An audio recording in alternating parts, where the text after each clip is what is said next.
C'est ici, dans cette usine étrange et futuriste, que l'on fabrique les galettes de silicium, ou wafers, qui sont à la base de toutes les puces. Le silicium a des propriétés particulières. Il est ce qu'on appelle un semi-conducteur.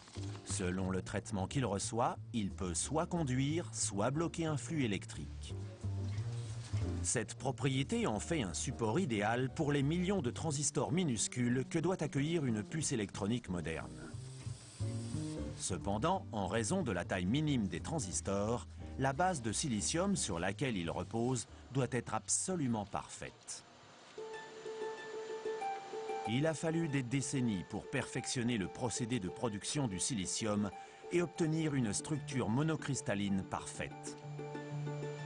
Le polysilicium brut est d'abord chauffé à 1420 degrés Celsius dans un four hermétique purgé au gaz argon afin d'en éliminer toute trace d'air. Le silicium fondu est mis en rotation dans un creuset où l'on trempe un germe de silicium de la taille et de la forme d'un crayon que l'on fait tourner dans le sens opposé.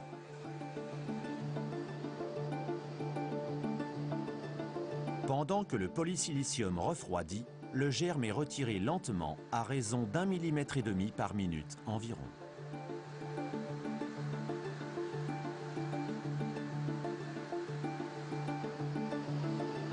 Le résultat est un monocristal de silicium d'environ 200 kg pour un diamètre d'environ 200 mm. Il est si résistant que son poids total peut être supporté par un brin de 3 mm d'épaisseur. Mais il est cassant et doit maintenant être débité sans le briser. Après des tests chimiques et au rayon X, destinés à vérifier sa pureté et son orientation moléculaire, il est placé sur une trancheuse à silicium. Cette scie à fil de 10 tonnes utilise un réseau de fils ultra fins à cadence rapide pour découper des tranches de silicium de 2/3 de millimètre seulement et pures à 99,99 999 999%. La découpe laisse des marques microscopiques à la surface du wafer. Celui-ci est donc lustré par un procédé appelé rodage. Mais il n'est toujours pas assez lisse après un passage dans ce polissoir haute puissance. On le soumet donc ensuite à un rodage chimique. Le résultat est un wafer de silicium d'une rugosité superficielle inférieure à 0,1 milliard de milliardième de mètre.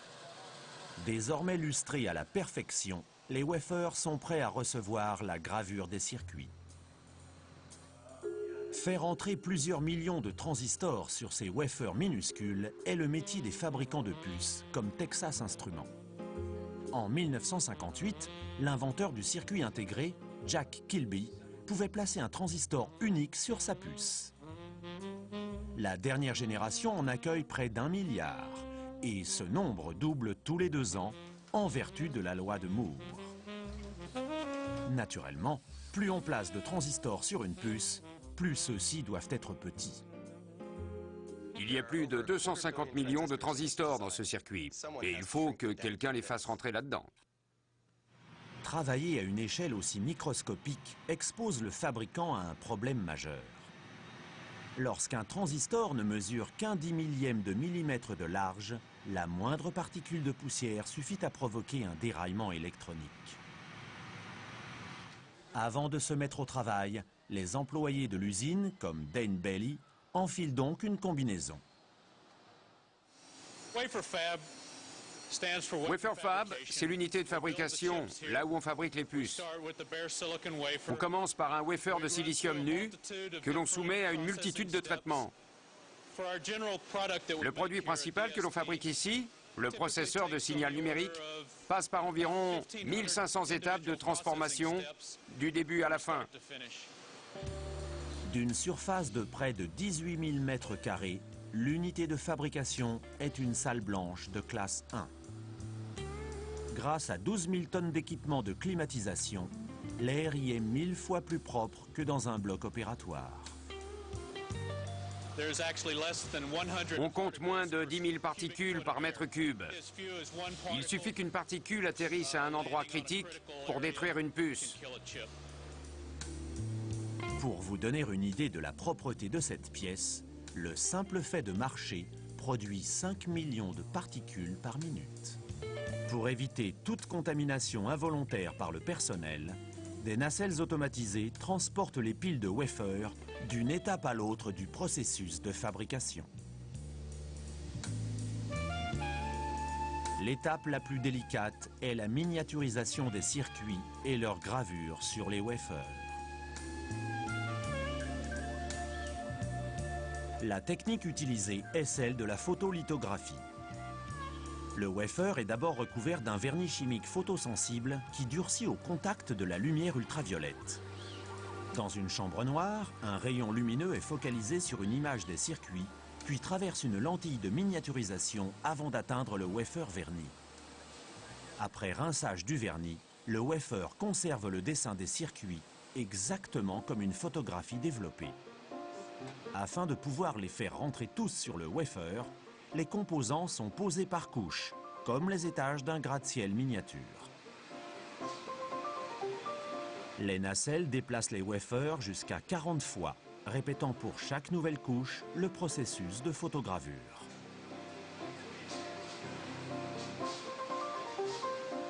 Certaines couches sont cuites, d'autres exposées à un flux de plasma ionisé ou plongées dans un bain de métal. Chaque traitement modifie les propriétés de la couche concernée et le puzzle des circuits se complète ainsi peu à peu. Un wafer terminé contient jusqu'à 1000 puces électroniques individuelles et plus de 4000 milliards d'éléments de circuits.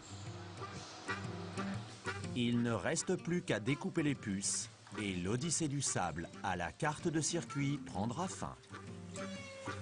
Ce qui n'était qu'un tas de sable sans valeur peut désormais changer de main pour plus de 17 000 $ le gramme et calculer pi à 1000 chiffres après la virgule en un clin d'œil. Le poète métaphysique William Blake pensait voir un monde dans un grain de sable.